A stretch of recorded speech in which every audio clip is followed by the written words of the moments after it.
Now, live from Robot City, it's the Big Well Show.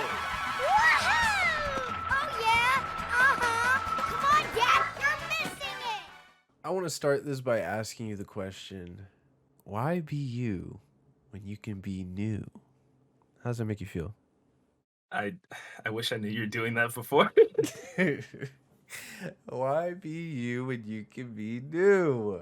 Ladies and gentlemen, we're going to be talking about Robots, the titular movie that came out in 2005 on March 11th.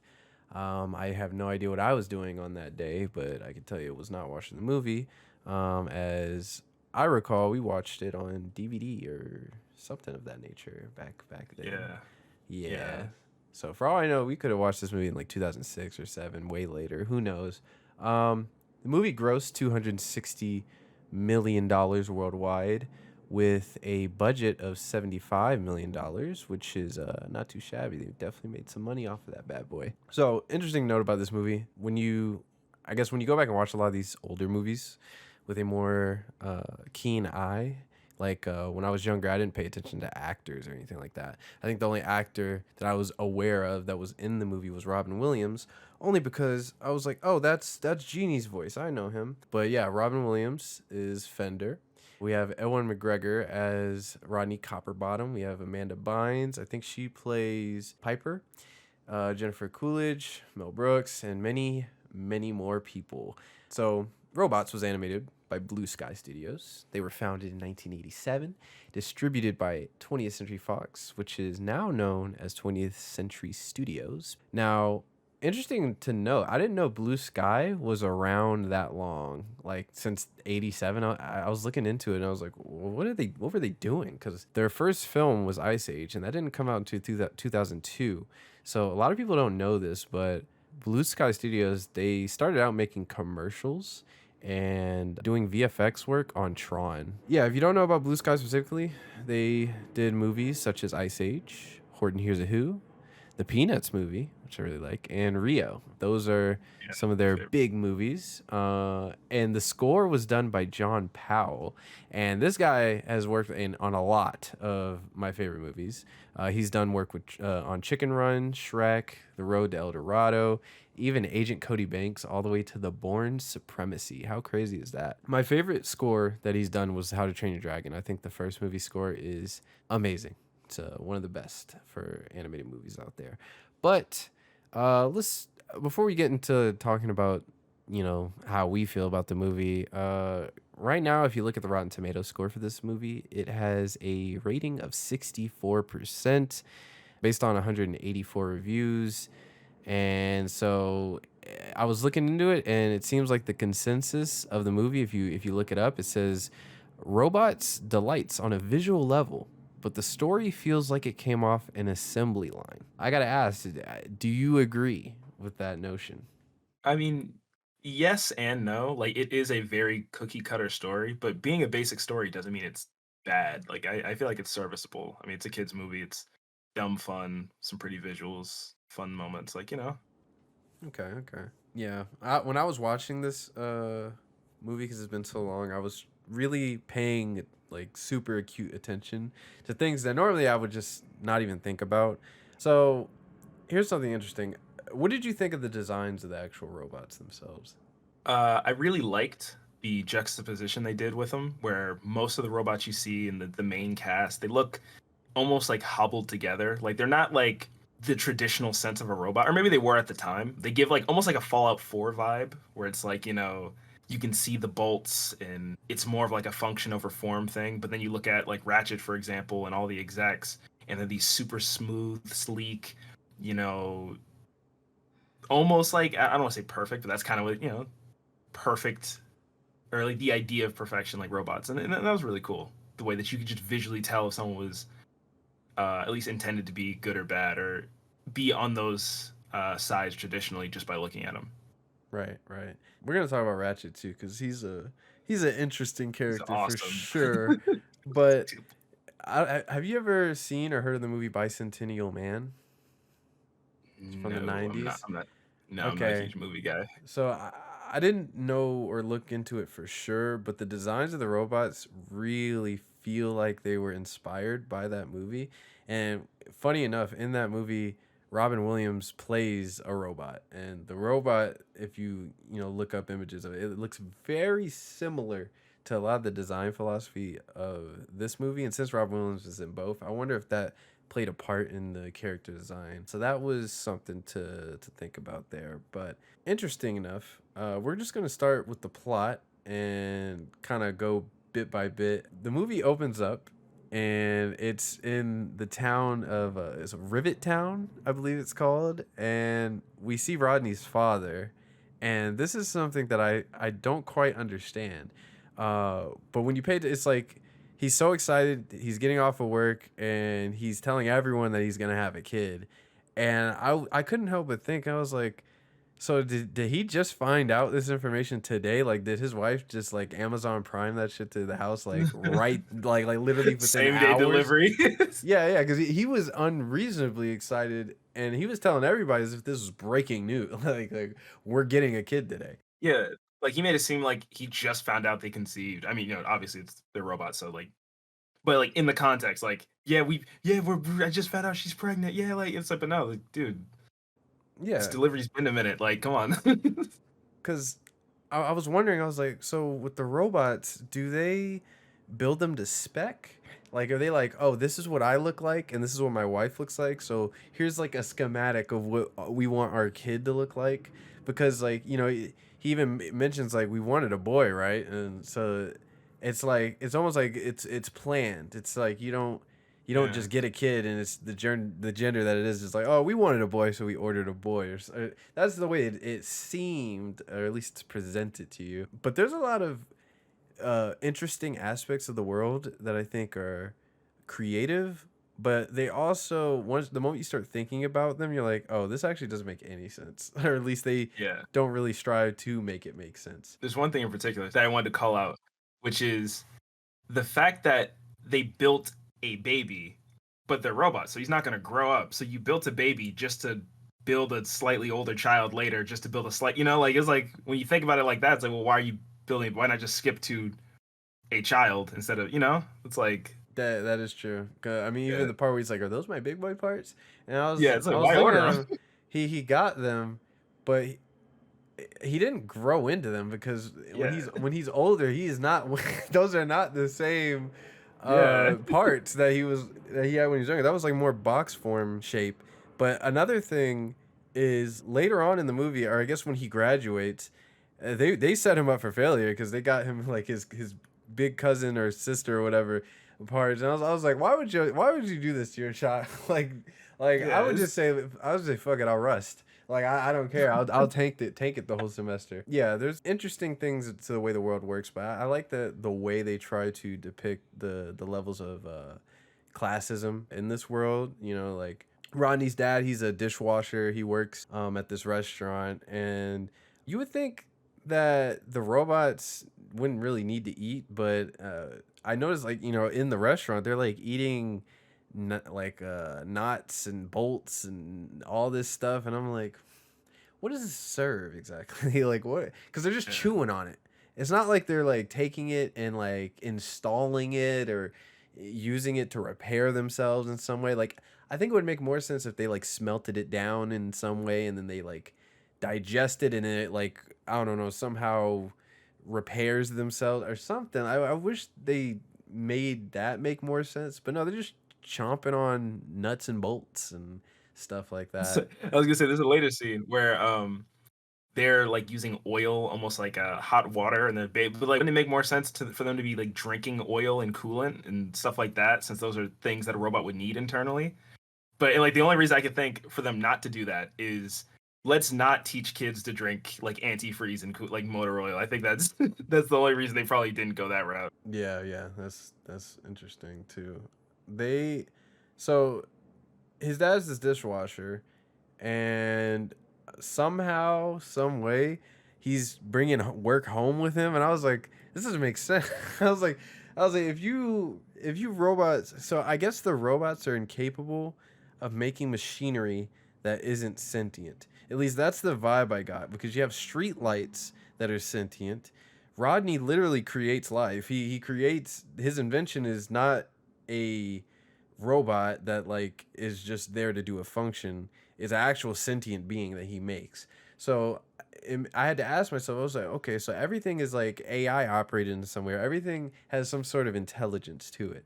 There's no non-sentient mechanical engineering going on here. At least that's the vibe I got. I was trying to look for any inconsistencies there. So that, I guess, made things somewhat interesting, because I was like, okay, so these people invent things to make their lives easier, but those things have a life of their own. But then you got street light lamps that just stand there all day. It's like, that's what kind of life is that? And they can die apparently. Yeah, So yeah, it's they like can die.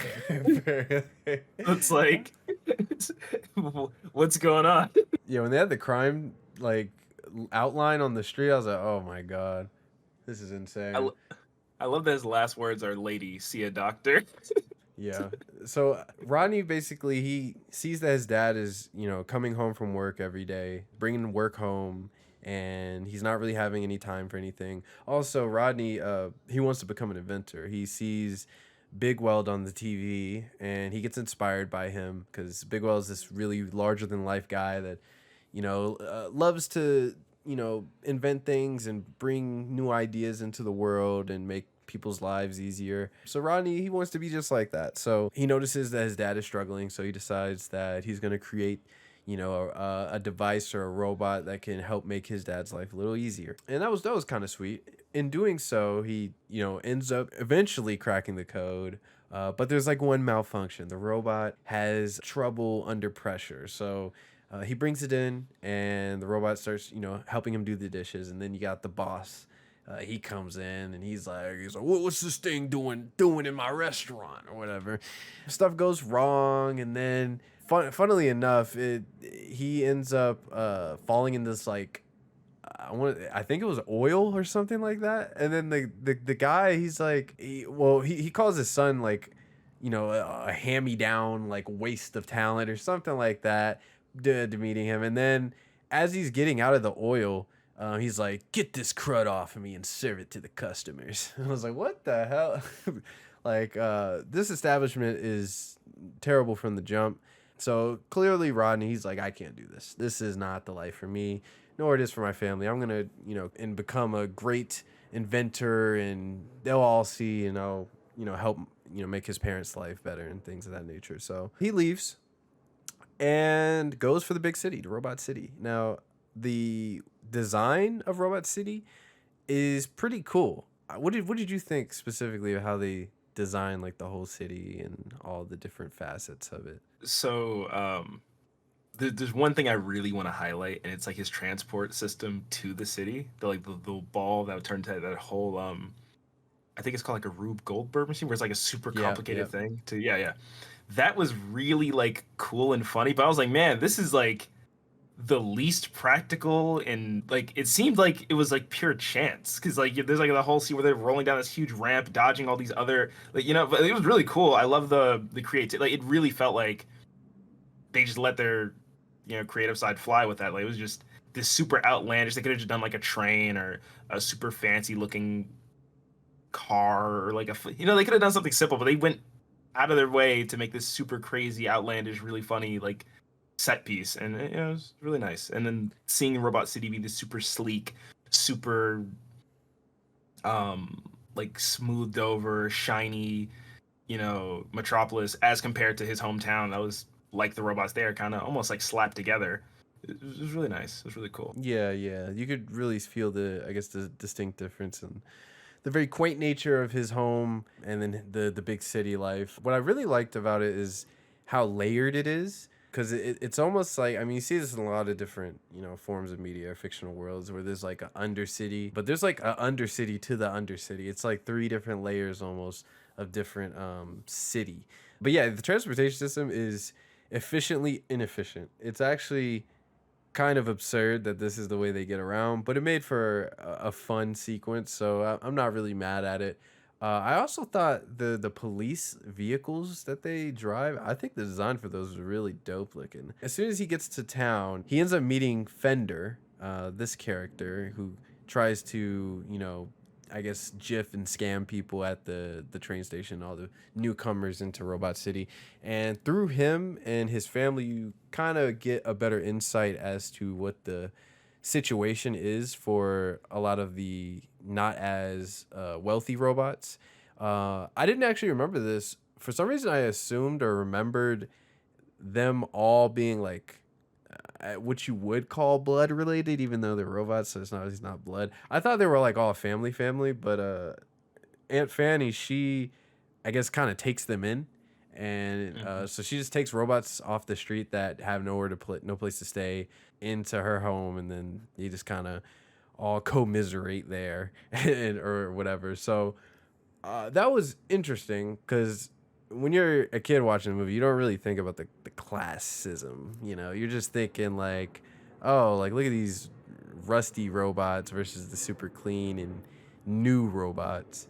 But you don't necessarily think about how they got to that point, because I think Fender even alludes to him moving in from some other place, maybe like what would be considered overseas or whatever. Like he says he had to change his name or whatever when moving to the big city. So that was kind of interesting. And through these characters, you basically get to see a lot more of the common life. Rodney tries to go and see Big Weld, but sadly that does not go his way. He is stumped at the gate. I forget the character's name, but basically they don't take inventors anymore. In the last 2 years, that's changed. So that kind of sends him, I guess, on a downward trend, disappointment. I think the big theme of this movie that they really try to hammer home, at least in the beginning, is don't meet your heroes, or your hero, might not be all it's chalked up to be, but even if they aren't, that doesn't necessarily mean the thing that they, inspired you to do is wrong or bad or isn't something that you shouldn't, want to do. So that was something a bit more nuanced in the movie. There really isn't much deep to get out of it. It's a very straightforward movie. There's a part where we get to see Rodney. He ends up sneaking in to the building to try and see Big Weld, but he sees Ratchet instead. And Ratchet, he's like the new head honcho of the company, and all he cares about is money, money, money. And in this scene, we kind of get the classic big business, comically evil aspect of the society. What did you think of Ratchet and I guess him as a character? I'm when I say this, I mean this with a 110% certainty. Like, there's not a doubt in my mind that okay, actually, no. Let me rephrase this, because I keep forgetting how old this movie really is. But like, you can't tell me that scene with Ratchet isn't straight out of like Activision, Ubisoft, or like Apple, like one of their like rooms. 'Cause like, it's so like spot on. But like, then you remember that, oh no, these companies started acting like this after. So now it's like, oh, now it's just weird. Like, we made this comically evil, no one would ever do this, and then a couple of decades now they're doing this. Like, oh no, why make replacement parts when, because oh, that'd be cheaper and efficient, and it would give the consumer the choice of upgrading or not, or just staying where you're at. And it's like, no, you got to get the newest thing. It's not even going to change anything really. It's just going to look slightly sleeker. Well, hey, they have cup holders.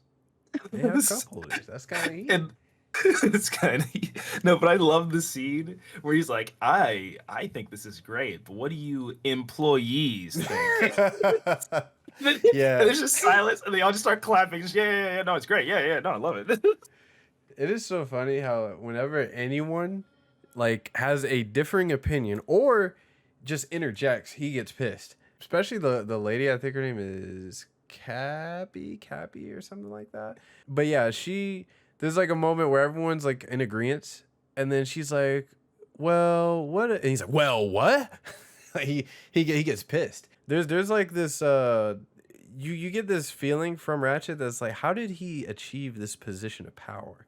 Like, none of it really makes sense in the beginning. Like, you're just kind of trying to understand, okay, well, what the hell went wrong here to where he's the one in charge and Big Weld isn't, right?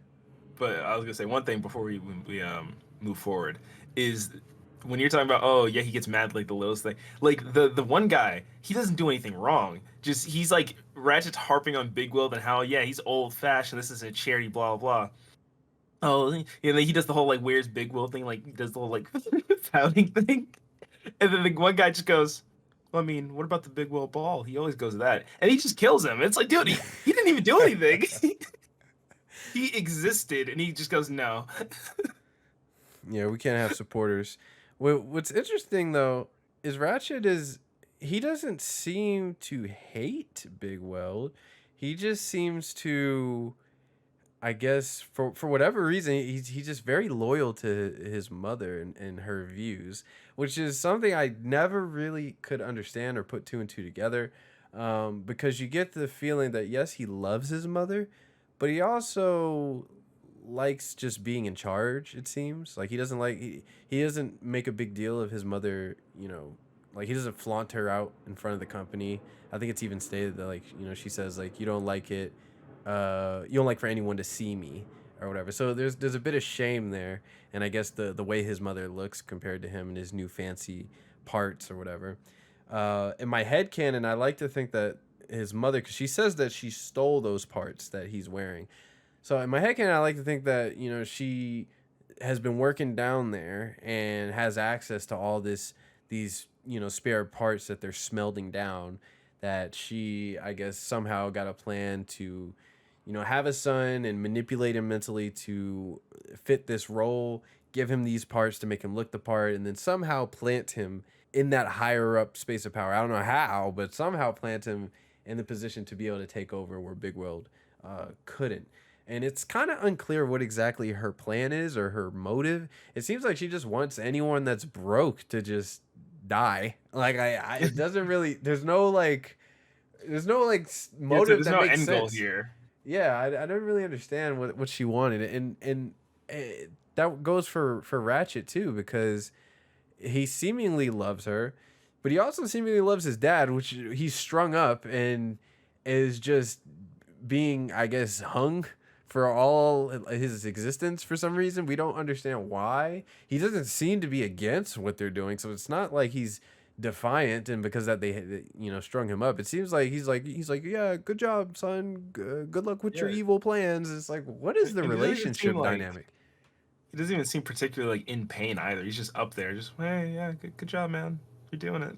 It's He's just hanging around, I guess. I don't know. Yeah. It's strange. So yeah, after that, when we get introduced to Ratchet, Rodney ends up meeting Fender again and staying with Aunt Fanny. And while he's there with the other robots, they just kind of start thinking about, or he starts thinking about his failure. He came to the big city, he had this big dream, and things didn't go his way. So now he's kind of in this rut of like, dang, I failed. I got to tell my dad. And from this point, the plot starts to like really like double speed and starts going like super quick, because he gets a letter from his dad, and I guess because like Ratchet got rid of all of the spare parts effective immediately, which in your head you would think, okay, even though it was effective immediately, it would take a couple weeks, maybe a month or so for the part shortage to actually happen. But no, like the part shortage happened immediately. Like literally after that night, the next day, no one's got anything. Like there's no replacements for anything. So he gets a letter from his parents saying that his dad is got one foot in the grave and he's on his last leg. So now they only did that to give us some sort of urgency to find Big Weld and solve everything. Otherwise, we would have a much longer movie. So things start to speed up a bit, and what ends up happening is a lot of people want to get their parts and stuff fixed, but there's no parts to get fixed.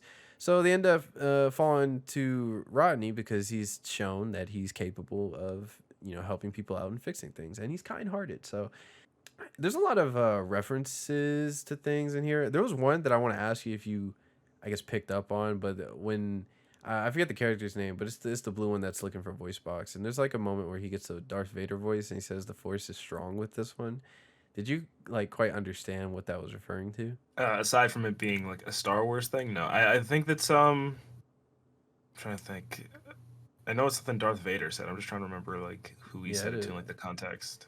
So it's not really who he said. So the meta there is Ewan McGregor plays Rodney, and Oh Ewan yeah, yeah, McGregor yeah. is Obi-Wan, or in the prequels he's Obi-Wan. So it's like a little nod to like, oh, you know who he is, and he's saying this Force thing.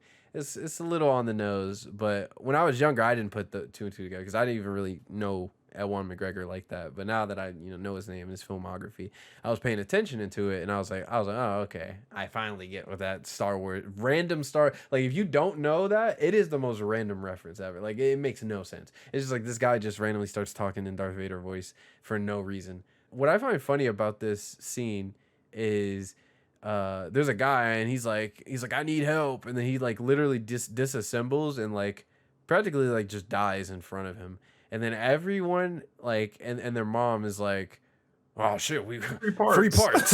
And then they all just start like taking his stuff. I was like, oh my goodness, like this is horrible. But Rodney, he comes in clutch and he starts fixing everybody up. And he does the right thing. I think Rodney's actually a pretty good main character. He's that super helpful guy, and I always liked the idea or the fantasy of like becoming an inventor. I think that's just cool. Like who doesn't want to become an inventor? But yeah, Yeah. Rodney's cool. He's helping everybody out, and the big wigs do not like this. Ratchet's word of it from his mom, and they're like, we gotta take this guy out. So in doing so, he sends out these like sweeper things, these like giant machines that are basically, they clean the streets for spare parts. But now they're looking for, I forget the term they use. It's like it's not obsolete, but it basically means the same thing. But yeah, basically if you've been discontinued and the parts that they use to make your type of robot is no longer in circulation, these machines will come for you and basically take you down to the undercity and smelt you to make the new parts for the newer and higher class folks out there. So once word of this is out, they got to find Big World because right now all hope is lost. Like, what do we do here, right? So It's, Rodney, oh, sorry, go ahead.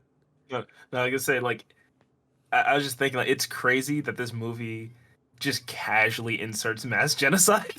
just, Yeah, just casually, yeah. just casually, just oh, by the way, if you're this specific type of robot, which you could easily substitute for anything, whether it be a race, ethnicity, culture, whatever, it's just we're just killing you. It's like, oh my god, that's It's literally Terminator. That's literally what it is.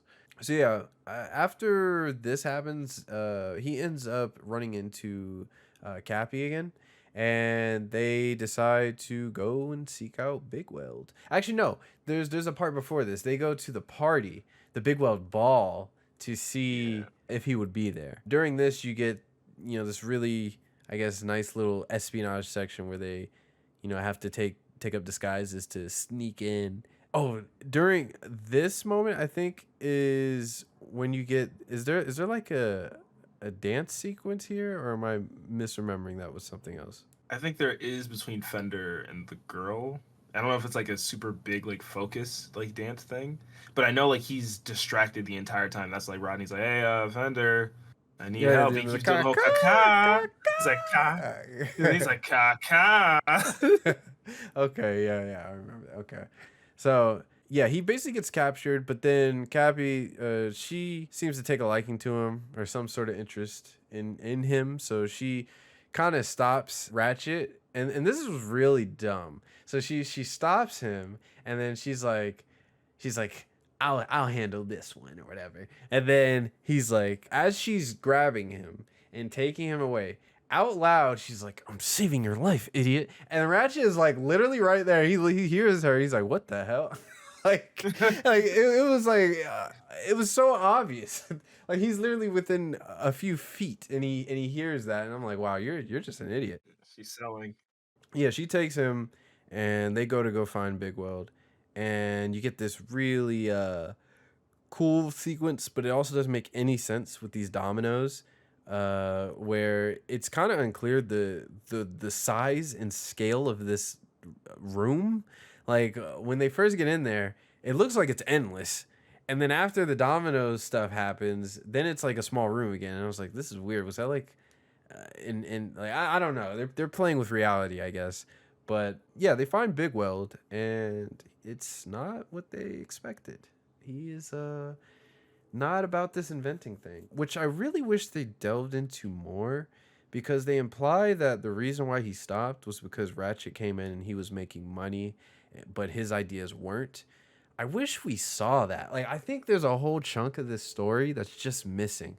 Like, I feel like there should have been a real backstory between Ratchet, his mother, and Big Weld. I feel like there should have been a whole section of this movie dedicated to just that, so we could see how Ratchet came into power, why the mother specifically wants to have power, and why Big Weld stepped down. I feel like since we don't see any of that, we're just left to make assumptions, and the assumptions we make don't quite make much sense. It doesn't really feel like Big Weld had any real reason to step down, and if it was money, who was pressuring him? Like the companies never seemed like it was ever going under. It seemed like it was always doing fine. So I feel like there's a lot that could have been done there to really enhance the antagonizing aspect of the movie. Because honestly, none of the antagonists are that compelling, like at all in this movie.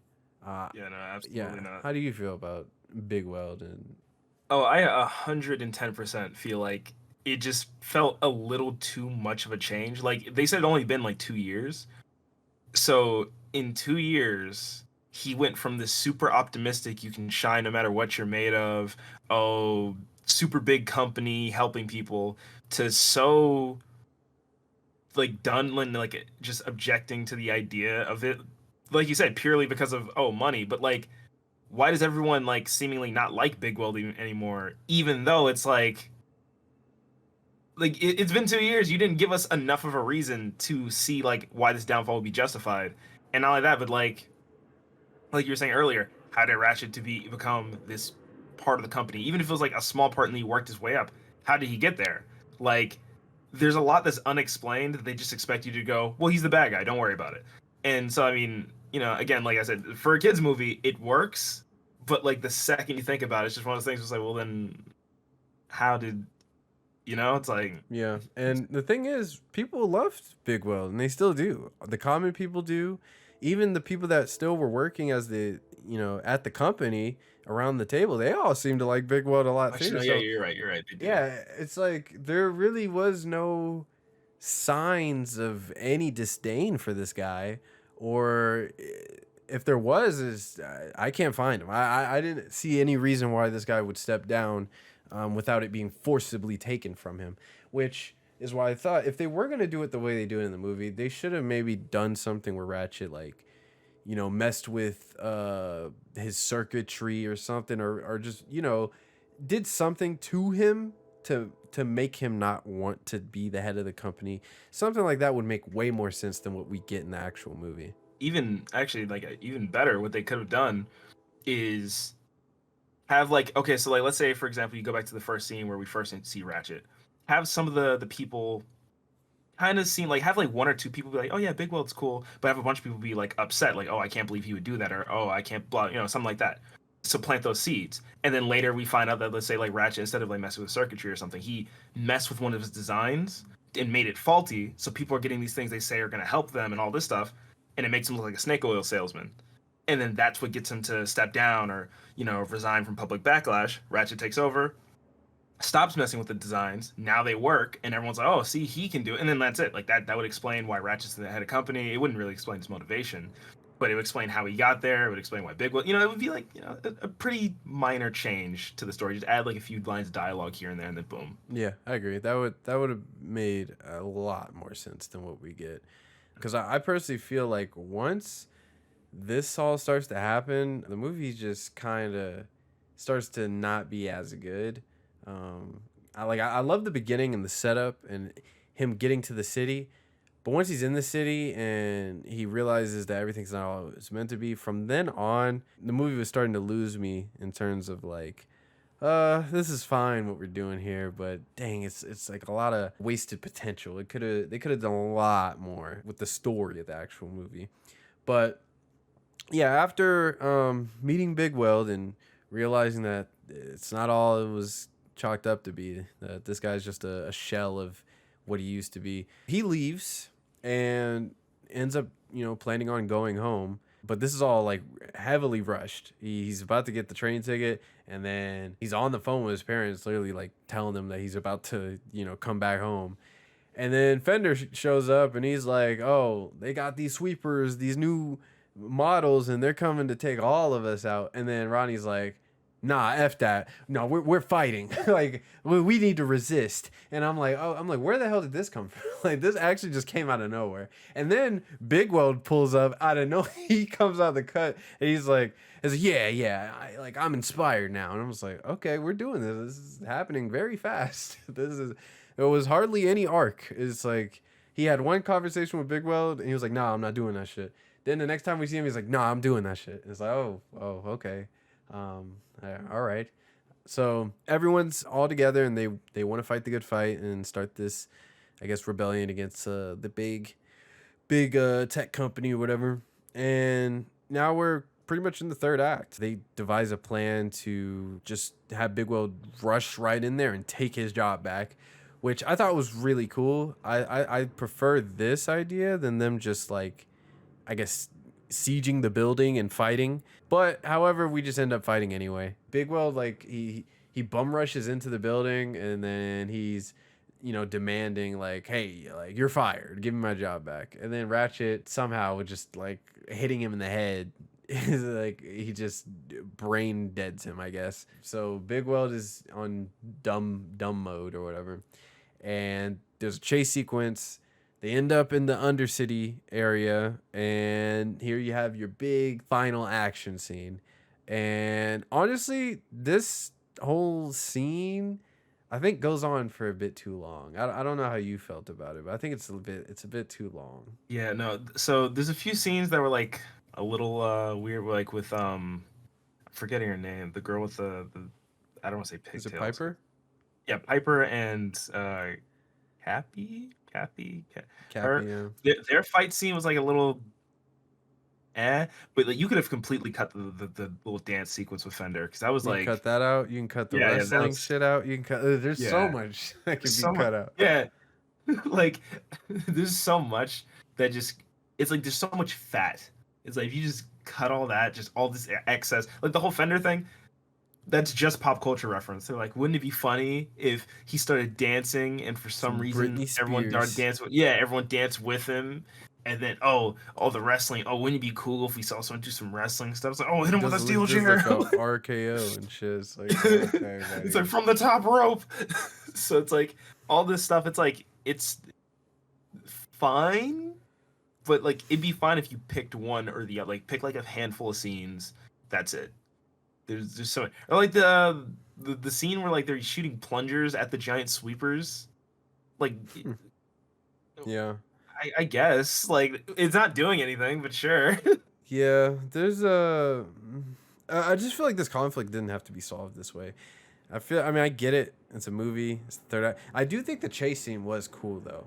Like when they're on the two police vehicles and they're using the magnet to like pull them across, that whole sequence is probably the best in the whole movie. I think that was dope. But the actual fight at the end, I was like, I don't really, this isn't doing it for me. I just kind of want the conflict to be resolved. And I think it just kind of makes the little underlings that, are forced to just destroy scrap metal and smelt it. I feel like those guys should have rebelled.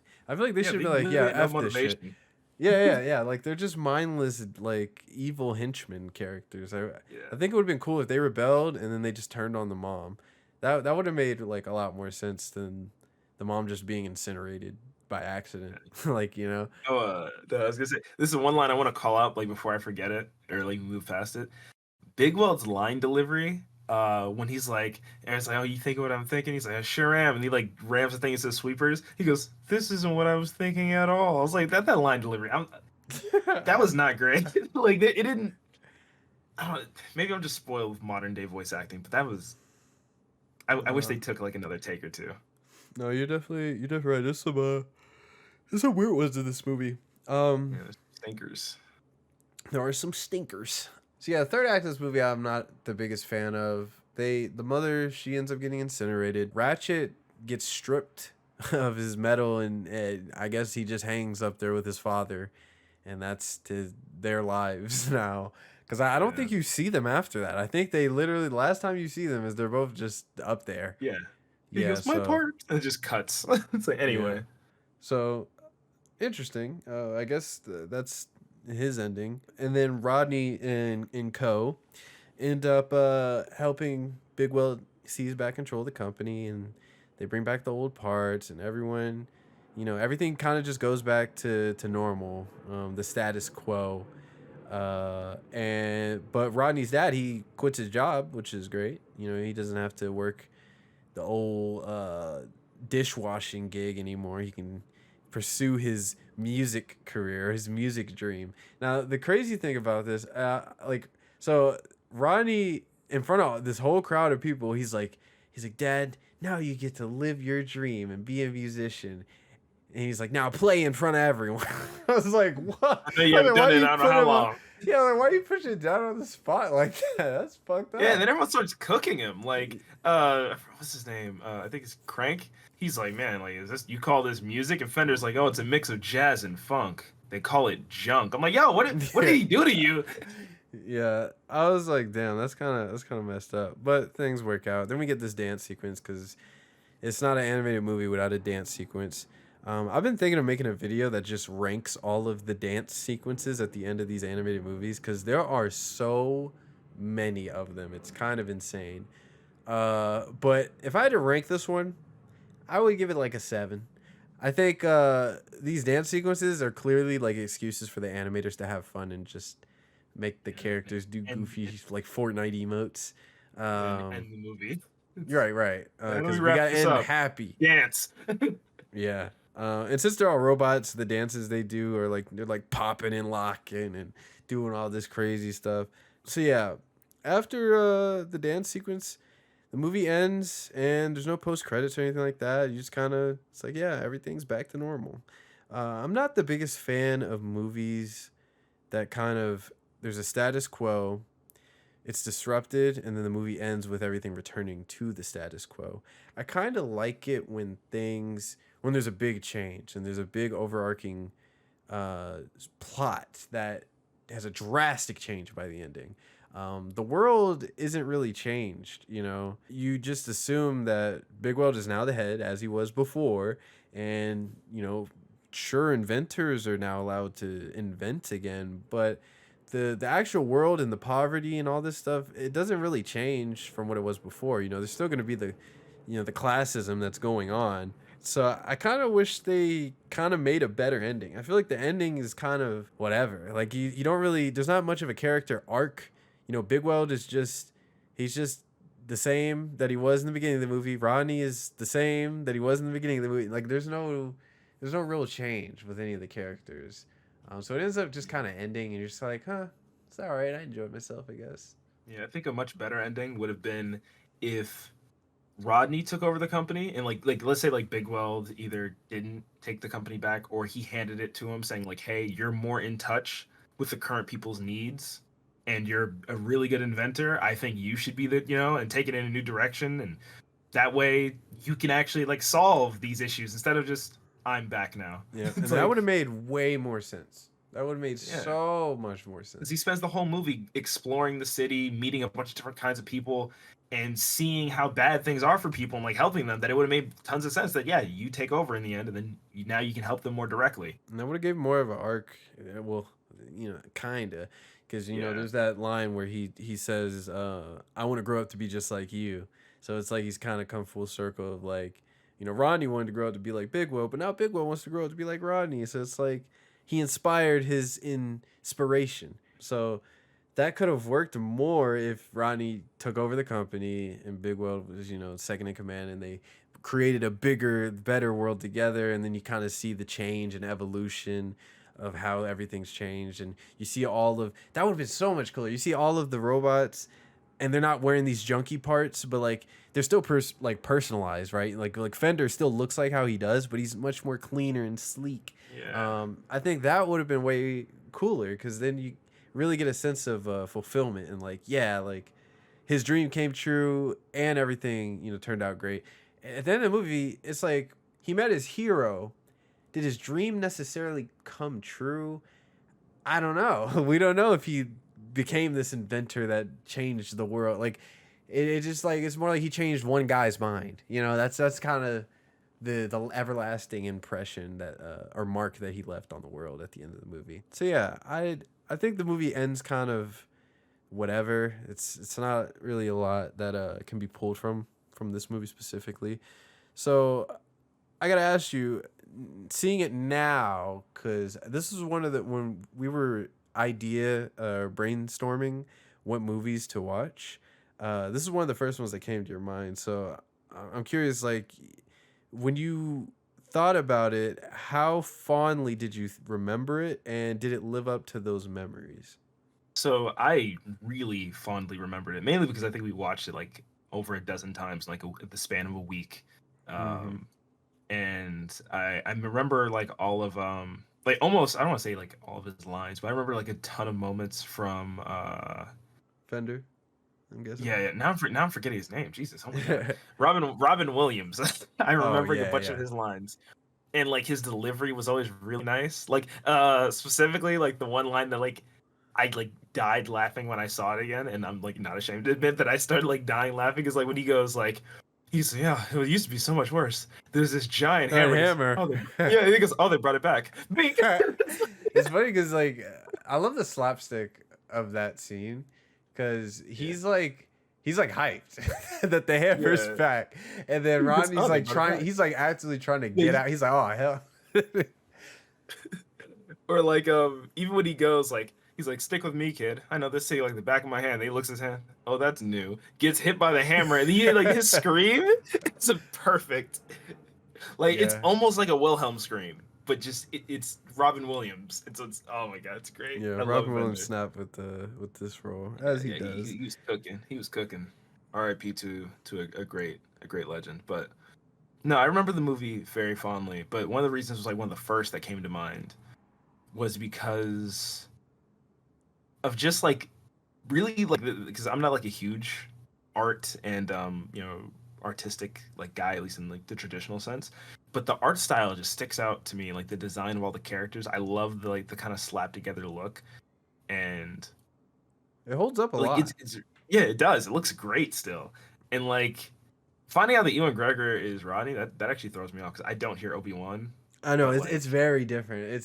It's like I had to like actively like think about it and be like, okay, I kind of hear it, but yeah, it's definitely him. like I was like, I'm not gonna lie, like before you told me that, I was actually thinking it was who's the guy who did the voice of like the main character Barry from the B movie. It's a Jerry Jerry Seinfeld or Seinfeld, whatever. yeah, Yeah, I was gonna but say maybe maybe it's just because I haven't seen B movie in a while, so maybe my mind is putting Rodney's we'll, voice we'll have up. to get to that one because B movie, that movie's some heat. I love that movie.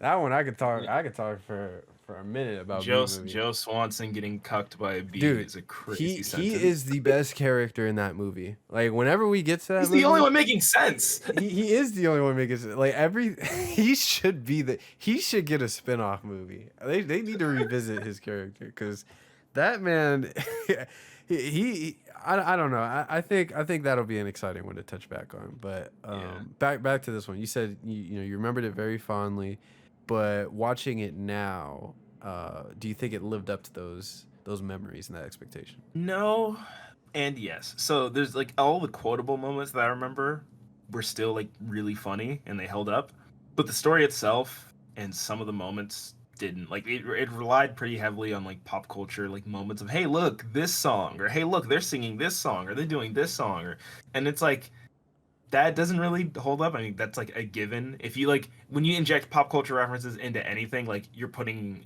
a guaranteed expiration date on it. Mm-hmm. But like some of the moments were like still really funny. Like the scene where the dude falls apart and Rodney like goes to fix him. He goes, "Who wants to get fixed?" And then cuts to a dog looking terrified. Yeah. I'm like, that's great. Or like little things like that. They're great. But Also, did you notice no, the toilet robot? There's like a moment where yeah, there's like yeah, a that's toilet weird. robot, and he's like, "Thanks, Rodney," and he walked. I was like, I had to What rack is my your purpose? brain because I was like, "What is your existence? Like, are you used?" Because there's a plunger in this world, and he uses it to fix him. So it is implied that yes, there are toilets in this world that are sentient that get clogged. Yeah, So that's a one horrible can assume existence. it's like, okay, so are people just like shitting in these sentient toilets? Like, That's is horrible. this like Is who's building the them? toilet? Yeah, I was gonna say is like the I forget what you call, but you know, like the tube that everything goes down. Is that their mouth? Because in that case, are you just choking because you have diarrhea down your throat? Like, what is this? This is such a weird like concept. It's like I don't the the people behind that, the art direction, they got some questions to answer for. Like Yeah. I need answers. Okay, so it didn't live up to the memories. If you had to, I guess, give the movie a score today, like what would you say it is? If I'm grading it like purely as a kids And movie, go from A to I'd say. F. Oh, I mean, I was gonna do like a 1 to 10, but A to F. I'd say it's like a low C. It's like it's serviceable. It does its job well, and the art definitely makes up for where some of the other like stuff lacks at. But at the same time, like you can't ignore some of the glaring issues with the outdated pop culture references, the more or less like cookie cutter story that's not done exceptionally well or anything like that. Like it is just a basic story and it's done just well enough for you to, enjoy it. But like there's better out there, sure, but there's also definitely worse. So like it's very middle of the road. I agree. I think it is like a low C. While I do like Rodney, I think Rodney and Fender are my favorite parts of the movie. I feel like the story just weighs it down a lot. I think the story itself is not. There's not much substance in it. It's just like if you like the characters, you'll have a good time. But by the end of the movie, you're just like, yeah, it's okay. Um, but yeah, I always looked back at this movie fondly because I just remember it being very entertaining and very funny. But the actual plot, I never thought much about, or even the characters aside from Rodney. Like I just remember there was like I like these characters, but that's kind of where it ended. So I always liked this movie, but I never like loved it a lot. So it kind of met where I was thinking in my head memory wise. So with the benefit of hindsight, movies it's alright. We might run into movies later that might be the exact opposite. So who knows? If we watch something that we haven't seen in years and then it's dog shit, then that will make for an Oh interesting yeah. episode.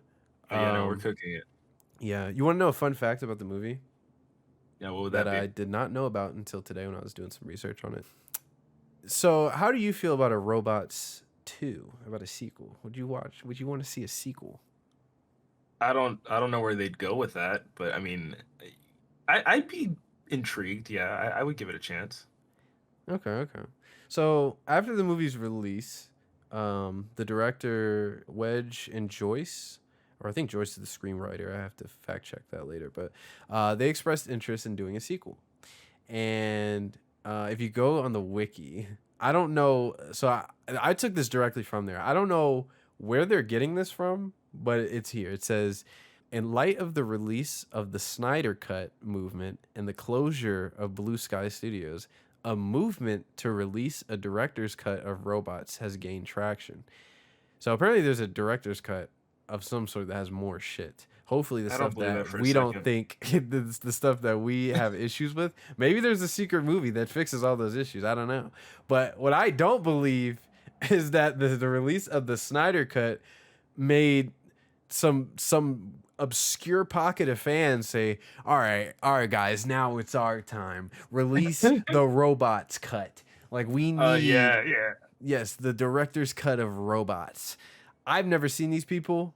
If they exist, please comment on this video. If you're out there, I'm sure you're watching all robots related content. So if you're out there, please comment and let me know if this is a real thing. I refuse to believe that there's a large enough subsection of a fan base for robots specifically that was like, yo, I need that special cut. I need to see more. I need to see all those deleted scenes. Like, I don't even believe there is a director's cut of robots. I I don't think there genuinely is don't. either. Yeah, because like, there's not like, it's Animated not like there movies was never like, get them.